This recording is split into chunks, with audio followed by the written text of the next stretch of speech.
Hi guys, welcome back to yet another fun DIY weekend here aboard good old Athena. Now let's get this inside the boat before it starts raining.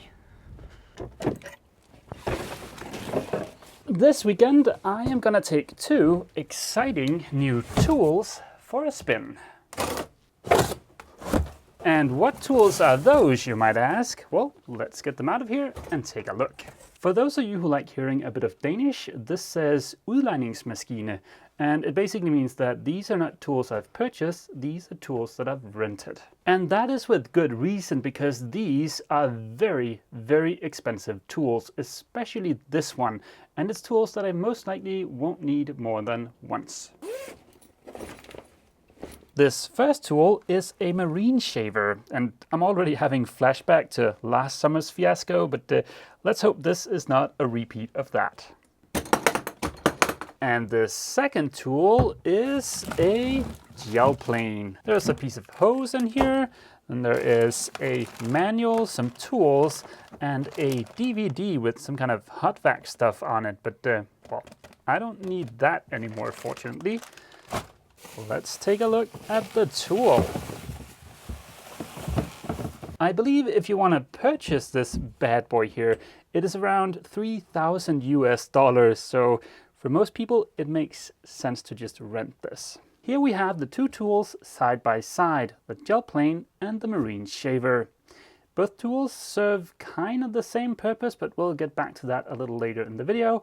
And I want to mention that I have never used one of these tools before. We'll get back to these two tools in just a few seconds. Let's just get everybody caught up. If any of you are new to my channel, I am in the middle of a somewhat extensive refit, and I'm almost ready to have Athena moved indoors so that I can fare the cabin top and the cockpit in preparation of paint. But before I have Athena moved indoors, I want to take care of the last dirty and super dusty jobs, and I think what I'm about to do with those two tools fall into that category. But let's head down and take a look. There is about a 2-meter section here on the aft end of Athena's hull where the laminate looks a little bit odd. It's difficult to pick up on camera, but the stuff that's here is a little bit lighter in color than the stuff that's 2 meter that way, or the areas where I've sanded through the outermost layers. This is a prime example of that color difference. Look at the stuff that's here and then compare it to the stuff out here. There's a stark contrast. Some of the other areas where I've sanded away the outermost layers, the color difference isn't that big, but it's certainly still there. I haven't been able to get a conclusive answer as to why there is this color difference here. Some claim it's because the laminate wasn't wetted out thoroughly, and others claim that it's because the laminate was washed out when the barrier coat failed. No matter the reason, there is certainly no harm in investigating by removing a millimeter or two of laminate. Well, no other harm than the fact that I'll have to lay up new laminate to replace the stuff I remove. If you haven't guessed it already, the two tools I showed you a little earlier is what I'm going to use to remove that little bit of laminate. These two serve a similar purpose, but there are some differences. From what I've read online, the marine shaver is great for flat surfaces, whereas the Gelplane can also be used on curved surfaces. Of course, my hull is curved and not flat, but it seemed like a fun idea to do a bit of a comparison between the two tools. Both of these two tools can be rented from HF Industri Marine right here in Denmark, so if you're on this side of the pond and you need a tool like one of these, be sure to reach out to those guys. They're also very knowledgeable when it comes to laminates, and they sell a wide variety of marine-related products like West System, Kiwi Grip, and Coppercoat, and a ton of other exciting stuff. Judging by the amount of warning labels on this thing, I better spend a bit of time reading the manual. It's the next day, it's nice and sunny, and now that I've thoroughly perused the manuals, I feel much more prepared for what I'm about to do. We'll take a closer look at how each of these two work a little later in the video. For now, I just want to get some time in with them so that I can get to know them. One little quick side note though. I think there might have been some kind of adapter missing in the box I received with the Gelplane, because this hole right here is awfully big. The hose that was in there is, well, a little bit of a loose fit, although I think this hose is probably for the marine shaver, but still, this hole is too big for anything I've got. So in case you see a bit of janky tape on here later today, that's why.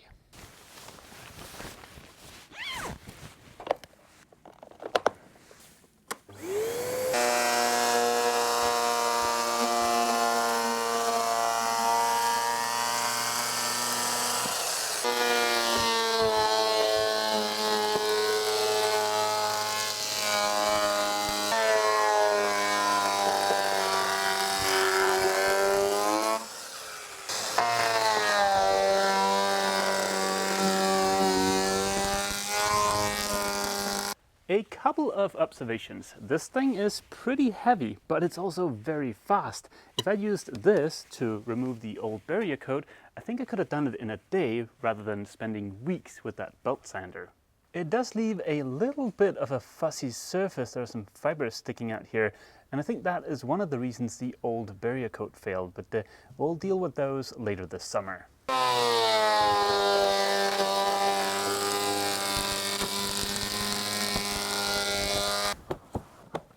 The Gelplane does generate a surprising amount of waste. This is the second time I'm emptying out my vacuum.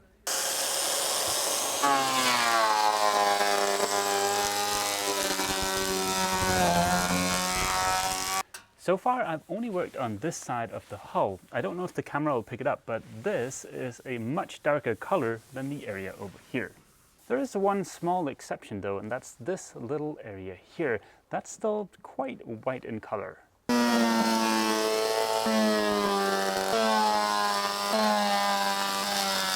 I think that might be it for what I'm going to remove on this side of the hull. There is still a very slight color difference, but let's go up forward and take a look.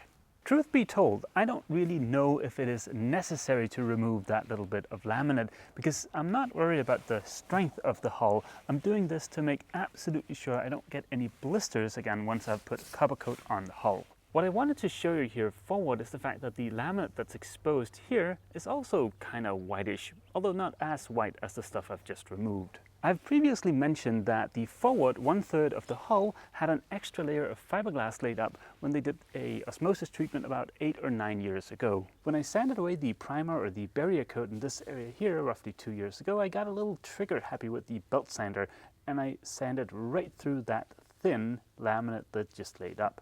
But what's important here is the fact that they laid it up on top of stuff that looks like this. When I purchased Athena 8 or 9 years after that initial osmosis treatment, there wasn't a single blister on the forward 1/3 of the hull. And that makes me believe if I can get the laminate to look roughly like this and lay up a single layer of fiberglass on top of that, that is going to be a long-lasting solution. Long story short, even though this laminate, in my amateur opinion, doesn't look perfect, I think it's good enough. I took care of the starboard side with the Gelplane. Now let's take the marine shaver for a spin on the port side.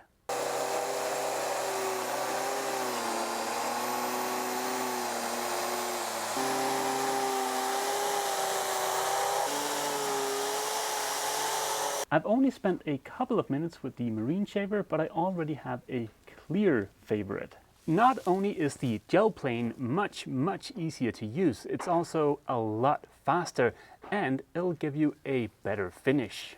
If you look at the surface left behind by the marine shaver, there are some humps here, and those I did not see while using the Gelplane. Sure, that might just come down to the fact that I'm not used to using this tool, but that doesn't change the fact that I was able to pick up the Gelplane and do the starboard side of the hull without any kind of training. I feel like with this tool there might be a little bit of a learning curve. Off camera I played around with the marine shaver a little bit more, but there is no doubt in my mind, as a DIY kind of guy, I need a tool that's easy to use and will get me the result I want without a lot of training. And for that, I think the Gelplane is a clear winner. Truth be told, I was rooting for the marine shaver to be my favorite because that's the cheapest one to rent, and that was also why I started out using the Gelplane. But yeah, there's no doubt in my mind, the Gelplane is my favorite of the two. So much so, in fact, that I don't want to continue using the marine shaver on the port side. I'm going to switch to using the Gelplane again.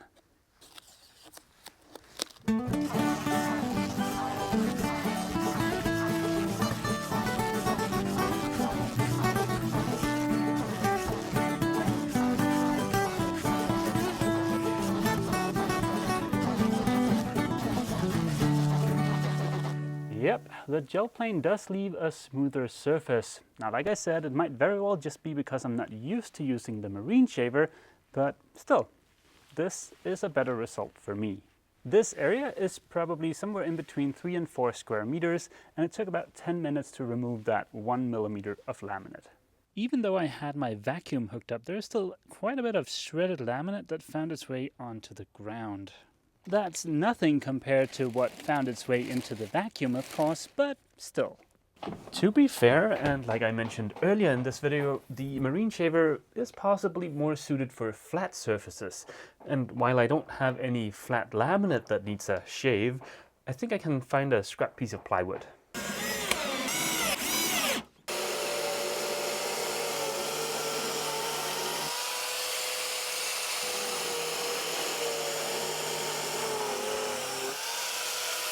That is a lot better. There's no big hump here. There's still a little bit of a hump, but it's nowhere near as pronounced as on the hull. In the manual for the marine shaver, they show it being used in both a horizontal and a vertical motion.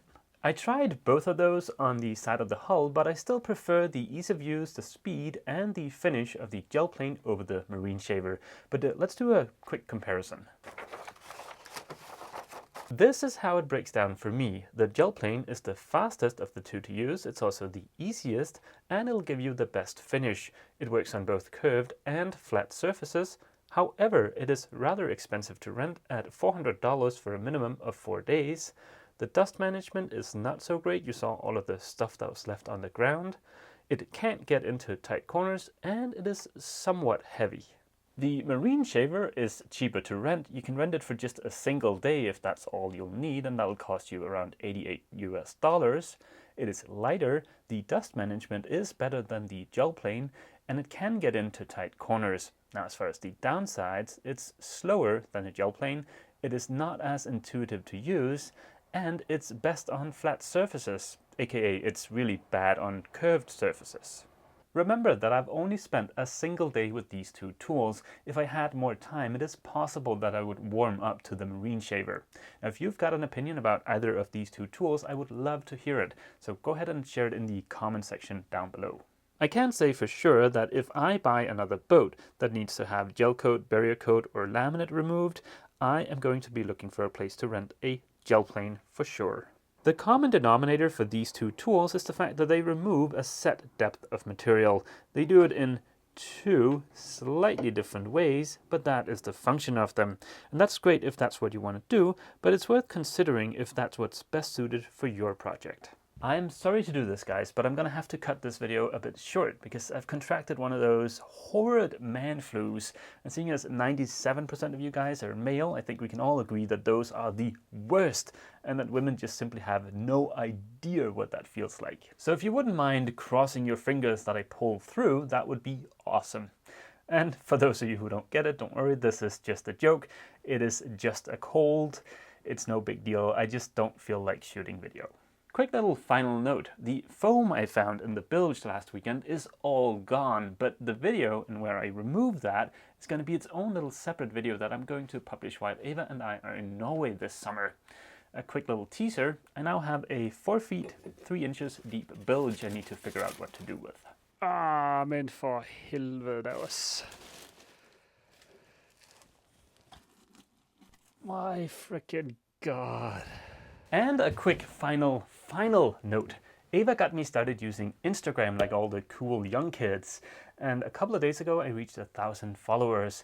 It's something I'm gonna keep on doing. And if you wanna get in on that, the details are down below. Fair warning, it is a mix of boat stuff and non-boat stuff.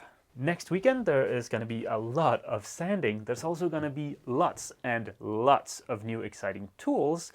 And perhaps we'll finally have time to open some of the packages that's been piling up.